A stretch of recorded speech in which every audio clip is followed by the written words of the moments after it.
Dear students, अब exercise 8.1 त्रिकोणमिति trigonometry question number 5। यदि sec theta equal to 13/12 हो तो सभी त्रिकोणमिति अनुपात परिकलित कीजिए। आपको सेक थीटा 13/12 दिया है, सभी त्रिकोणमिति अनुपात आपको ज्ञात करना है।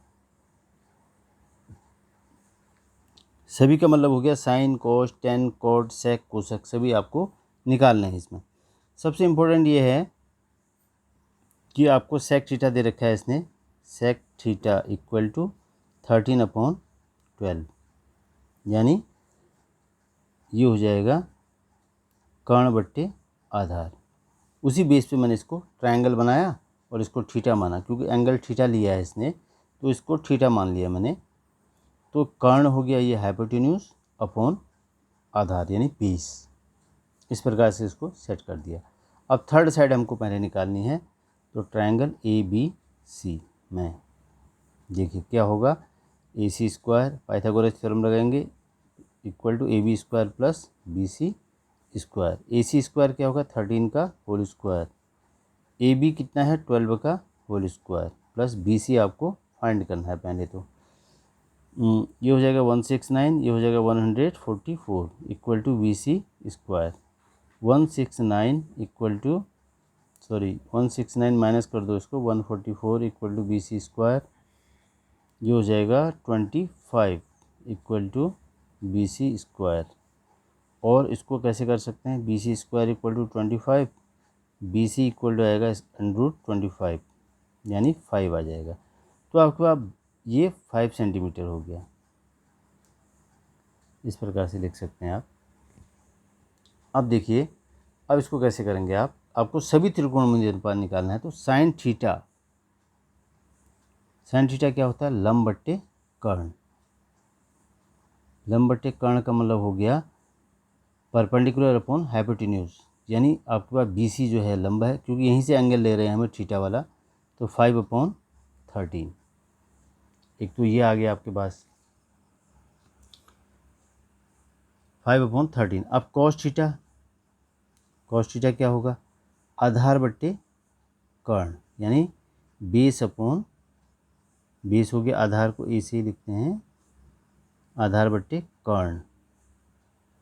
आधार ये है इसका 12/13। दूसरा ये हो गया। फिर आपके पास आता है टेन थीटा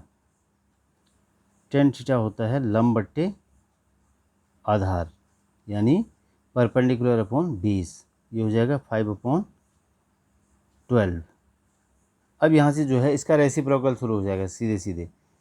अब देखिए कॉट थीटा इसका ही अपोजिट होता है, यानी रेसिप्रोकल ये हो जाएगा ऐसे, देखो ये बेस अपॉन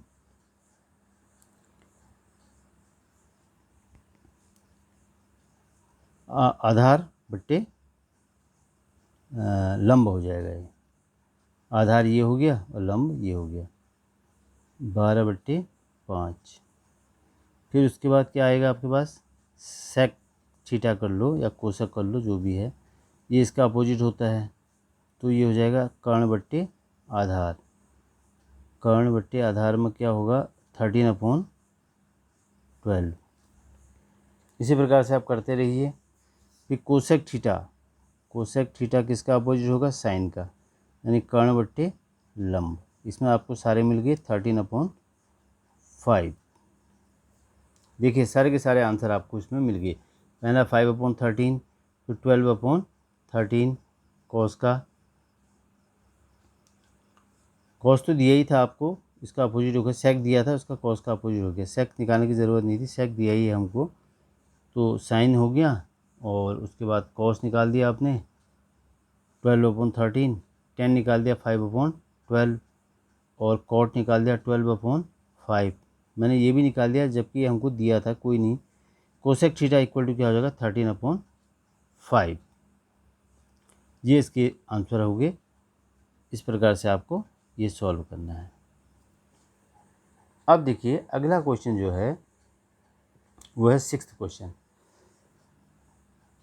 यदि एंगल A तथा एंगल B न्यून कोण हो और cos A equal to cos B हो तो दिखाइए कि angle A equal to angle B।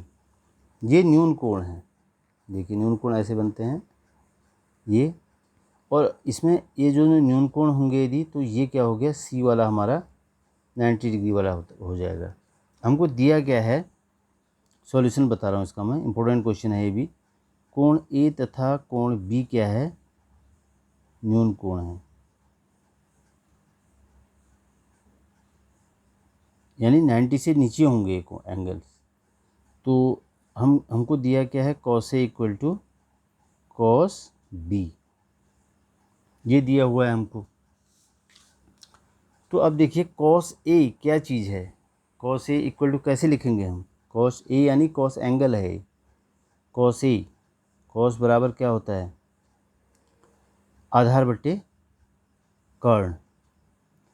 आधार आपके पास क्या है, ए सी, मैं पहले लिख देता हूँ, ए सी अपॉन ये हो जाएगा ए बी, एंगल यहीं से लेना है, इसका बेस ये होगा आधार, कर्ण यही रहेगा, लंब बी सी रहेगा, सामने वाली भुजा लंब होती है, बार बार आपसे रिपीट करते जा रहा हूँ मैं। कॉस ए इक्वल टू क्या होता है, आप इसको बार बार करते रहेंगे तो आपको ये याद हो जाएगा, आधार बट्टे कर्ण, ये भी लिख दे रहा हूँ मैं यहाँ पर ताकि आपको ध्यान रहे। अब कॉस बी, अब कॉस बी कहाँ से लोगे आप, यहाँ से लोगे, देखो एंगल चेंज हो गया यहाँ पर, ये कॉस बी यहाँ से लोगे तो ये इसके सामने वाली साइड लंब होगी यानी परपेंडिकुलर होगी, और ये आधार होगा यानी बेस होगा। तो कॉस बी इक्वल होता है आधार बट्टे कर्ण, यानी B C upon A B, आधार बट्टे कर्ण। तो आपके पास क्या चीज़ आ गई, ए सी, आपको लिखना यही है ए सी, ये तो मैंने आपको समझाने के लिए किया है, A C upon A B equal to क्या हो जाएगा, B C upon A B. ठीक है, इतना तो समझ में आ गया आपके। ए बी से ए बी काट दीजिए आप, ए सी इक्वल टू क्या होगा, बी सी हो जाएगा सीधे सीधे, ए सी इक्वल टू बी सी, ये ए सी इक्वल टू बी सी हो गया, तो ये आइसोसेलेस ट्रायंगल बन गया समद्विबाहु त्रिभुज। तो अब देखिए ए सी का एंगल क्या होगा, ए सी का angle A equal to B C का एंगल बी, यही प्रूव करना था आपको, सेम साइड सेम एंगल, यहाँ पर प्रूव हो गया है, A C angle A, B C angle B, same side same angle से इसको आप प्रूव कर सकते हैं। भाई इतना ही था ये। इसके बाद हम अगला क्वेश्चन नंबर 7 बताएंगे आपको, और इनको बार बार रिपीट करते रहिएगा आप। यदि कोई दिक्कत होती है तो कमेंट बॉक्स में आप ज़रूर लिखिएगा।